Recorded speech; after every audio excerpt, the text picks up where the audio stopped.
Hey everyone, welcome to the channel again home making with Nikki. कैसे हैं आप लोग? आई होप कि आप लोग सब ठीक होंगे। अपने पिछले वीडियो में मैंने आपके साथ अपने किचन के काउंटर टॉप का ऑर्गेनाइजेशन शेयर किया था, जो कि प्रॉपर एक नॉन मॉड्यूलर एक छोटा सा किचन है। उसी किचन के जो काउंटर टॉप है उसके नीचे इस तरह की सेल्फ बनी हुई है, जो कि प्रॉपर टाइल्स की बनी हुई है और नीचे किसी भी तरह का काम नहीं हुआ है, बिल्कुल सीमेंटेड ही है। तो इस छोटे से किचन में जो सेल्फ दी गई है, इसी में अपने हम ज़रूरत के सारे सामान को ऑर्गेनाइज करेंगे, जिससे हमारा सारा टाइम भी सेव हो। ऐसे ऑर्गेनाइज करेंगे जिससे कम से कम सामान में हम चीज़ों को रख सके।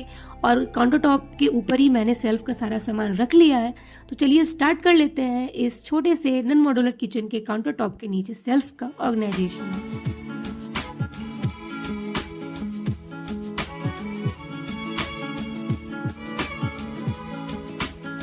सबसे पहले मैं इन सेल्फ को अच्छी तरीके से क्लीन कर लूँगी। क्लीन करने के लिए मैं एक होममेड क्लीनर, जो कि विनेगर और वाटर को मिला करके बनता है, उसी का यूज़ कर रही हूँ यहाँ। और उसी से मैं दोनों ही सेल्फ को अच्छे तरीके से क्लीन कर लूँगी। क्लीन करने के बाद पीछे के वॉल्स को अच्छे तरीके से कवर करने के लिए मैंने इस तरह का गिफ्ट रैपिंग पेपर लिया है, उसे अच्छे तरीके से दीवार के ऊपर चिपका दिया है, ताकि हमारा सेल्फ का भी लुक अच्छा आए और किसी भी सामान को रखे तो एकदम अच्छा लगे। बिल्कुल भी ऐसा ना लगे कि जैसे तैसे हमने ऑर्गेनाइज कर दिया है। चिपकाने के लिए मैं सिंपल सा फेविकॉल का यूज़ कर रही हूँ, क्योंकि गिफ्ट रैपिंग पेपर के ऊपर किसी भी तरह का स्टिकीनेस नहीं होता है, तो हमें फेविकॉल का ही यूज़ करना होता है। To the city streets, we began to feel the fire. We rise like तो देखिए, थोड़े से ही एफर्ट में पीछे के वॉल का लुक पूरा का पूरा चेंज हो गया। अब सेल्फ भी देखने में अच्छी लग रही है। और उसके जो सेकंड सेल्फ थी, वहाँ में इस तरह का एक मोर के पंख का प्रिंट का वॉलपेपर था, एक गिफ्ट रैपिंग पेपर था, उसी को मैं इसे चिपका दूंगी। तो दोनों ही सेल्फ का लुक अच्छा हो जाएगा। और नीचे जो टाइल्स है उसे मैंने कवर करने के लिए इस तरह का वॉलपेपर का यूज़ किया है, क्योंकि वॉलपेपर वाटरप्रूफ होते हैं। अगर पानी वगैरह कुछ गिर भी गया तो हम अच्छे तरीके से इसे वाइप कर सकेंगे, क्लीन कर सकेंगे। और उस सेकंड वाले सेल्फ पे वॉलपेपर भी ख़त्म हो चुकी थी, तो जो नीचे का जो पेपर मेरा निकालने के बाद जो रह जाता है, उसी को मैंने स्टिक कर दिया, क्योंकि उसका ऊपर का सरफेस भी पूरा का पूरा वाटरप्रूफ ही होता है। तो इस तरह से दोनों ही सेल्फ को मैंने अच्छे तरीके से कवर अप कर लिया। दोनों ही सेल्फ अब रेडी हो गई है ऑर्गेनाइजेशन करने के लिए। To the city streets, we began to feel the fire. सबसे पहले नीचे वाले सेल्फ को ऑर्गेनाइज करूँगी। नीचे वाले सेल्फ को ऑर्गेनाइज करने के लिए मैंने सबसे पहले लिया है मूली का डब्बा। और बाकी के किचन में जिस तरह से ऑर्गेनाइज किया जाता है, आटा चावल, उन्हीं सब चीज़ों को मैं नीचे रखूँगी, ताकि जितना भी हैवी सामान होगा वो टाइल्स पे लोड नहीं रहेगा, हमेशा नीचे रहेगा। और कभी भी यूज़ में आएगा तो सारी चीज़ें एक जगह मिल जाएगी, उससे हमारा काम करना भी काफ़ी आसान हो जाएगा। इस छोटे वाले से कंटेनर में कुछ कुछ से सामान जो मैं ऑर्गेनाइज करने के बाद कुछ बच जाते हैं, तो उन्हीं को मैं इस तरह के डब्बे में भर के रख देती हूँ।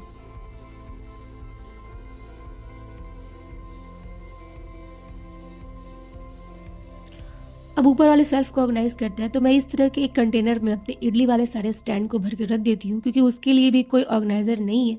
तो मुझे इस तरह का मिल गया था एक कंटेनर, तो मैंने रख लिया। और सेकंड वाले में मैंने इस तरह का जो हमारे किचन में निकनेक वाले आइटम्स आते हैं, छोटे चम्मच हो गए या ढक्कन हो गए किसी भी तरह का, तो उन्हें ऑर्गेनाइज करती हूँ इस तरह के कंटेनर में। और मिक्सी के जो भी जार्स हो गए उसके ऊपर रखे चले जाते हैं, तो इससे काफ़ी स्पेस भी बचता है। अगर हम स्टैक में सामान को रखते हैं तो उससे हमारा काफ़ी सारा स्पेस निकल जाता है। और कॉर्नर पे यहाँ रख रही हूँ अपने मिक्सर जार को, क्योंकि उसकी वायर जो स्विच है वो उसके ऊपर ही है, तो जब भी यूज़ करनी होती है मैं उसे काउंटर टॉप के ऊपर रख लेती हूँ और उसे यूज़ करना भी आसान हो जाता है। और मेरी बेटी की इस तरह की स्कर्ट पुरानी हो गई थी, तो इसे मैं बहुत ही अच्छे तरीके से ढक करके रख लेती हूँ। अप्लायंसेस को ढक करके ही रखनी चाहिए, क्योंकि वो ऑयल ग्रीसी होने से ज़्यादा गंदी हो जाएगी। और ऑयल को भर लेने के बाद जितना ऑयल बच जाता है, मैं उसे सेकंड कंटेनर, इस तरह के कंटेनर में खाली कर लेती हूँ। और नीचे ही मैं अपने जो अचार हो गए या एक्स्ट्रा ऑयल हो गए उसे ऑर्गेनाइज करती हूँ। नेक्स्ट मैं इसमें रख रही हूँ एक सर्विंग ट्रे, और रोज़ काम में नहीं आता है, तो मैंने उसे अच्छे तरीके से प्लास्टिक में अच्छे तरीके से कवर कर दिया है, ताकि वो गंदी ना हो। उसे पीछे की तरफ रख दिया है। नेक्स्ट यहाँ मैं ऑर्गेनाइज़ करूँगी कुछ कुछ से हमारे जो पेंट्री से रिलेटेड सामान होते हैं, ग्रॉसरी से रिलेटेड, जो कुछ को मैं ऊपर नहीं ऑर्गेनाइज़ करती, उन्हें नीचे ही रख लेती हूँ। जो कभी कभार काम में आते हैं, रेगुलर यूज़ में नहीं आते, तो उन्हें मैं नीचे रखती हूँ। और इस तरह से छोटे छोटे से मसालों के पैकेट्स जो एक बार ओपन करने के बाद हम ऐसे छोड़ देते हैं, तो इस तरह से मैं कार्डबोर्ड के छोटे से मैं ऑर्गेनाइज़र में ऑर्गेनाइज़ करके रखती हूँ। तो एक ही जगह मिल जाता है, काम करना भी आसान होता है। और अपने जितने जितने भी किचन टॉवल्स हो गए, नैपकिन्स हो गए, उन्हें मैं इस तरह से फूड वाले जो कंटेनर आते हैं डिलीवरी के टाइम, जब पैकेजिंग हमें डिलीवर होती है, उन्हें मैं अच्छे तरीके से रख लेती हूँ और उन्हीं में मैं अपना जो भी किचन टॉवल्स होते हैं उन्हें ऑर्गेनाइज़ करके रखती हूँ। और नेक्स्ट मैं यहाँ ऑर्गेनाइज़ करूँगी अपना जो कैसरोल होगा रोटी रखने के लिए, उसे मैं यहाँ पर रख दूँगी। तो इसमें भी काफ़ी सारा स्पेस अभी बचा हुआ है और हम इसमें बहुत सारा सामान अभी रख सकते हैं।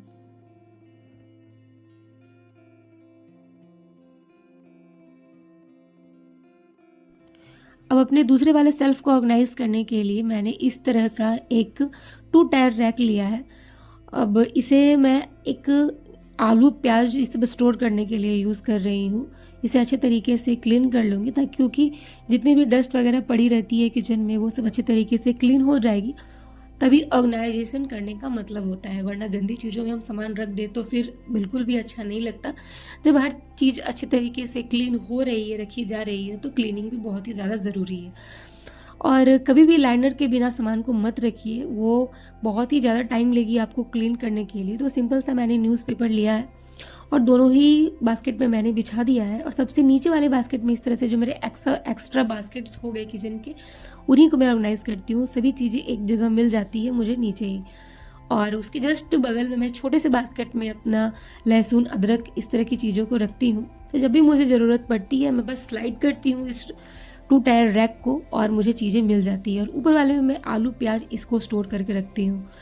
तो काउंटर टॉप के ऊपर भी जितनी ज़रूरत की सामान वो सब ऑर्गेनाइज़ हो जाती है, और नीचे ही सेल्फ में जो रोज़ काम आने वाली सब्जियां हो गई, उस तरह की चीज़ें ऑर्गेनाइज़ कर देती हूँ। और साइड में मेरा रहता है इस तरह का डिश ड्रायर रैक। जब काम पड़ती है मैं उसे ऊपर काउंटर टॉप के ऊपर रख लेती हूँ, बाद में मैं इसे नीचे सेल्फ में डाल देती हूँ।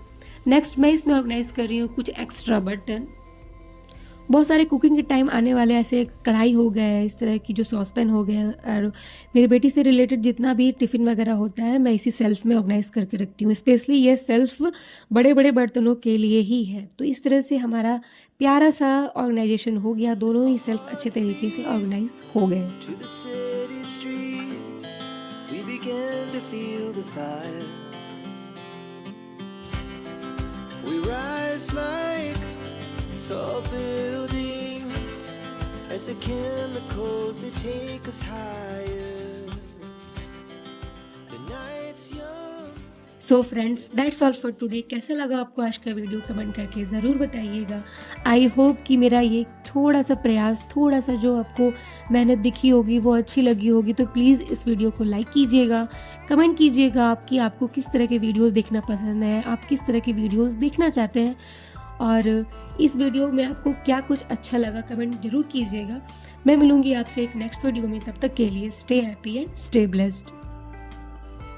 और अभी तक अगर आपने इस चैनल को सब्सक्राइब नहीं किया है, तो प्लीज़ सब्सक्राइब करके इस छोटी सी फैमिली का पार्ट बन जाइए।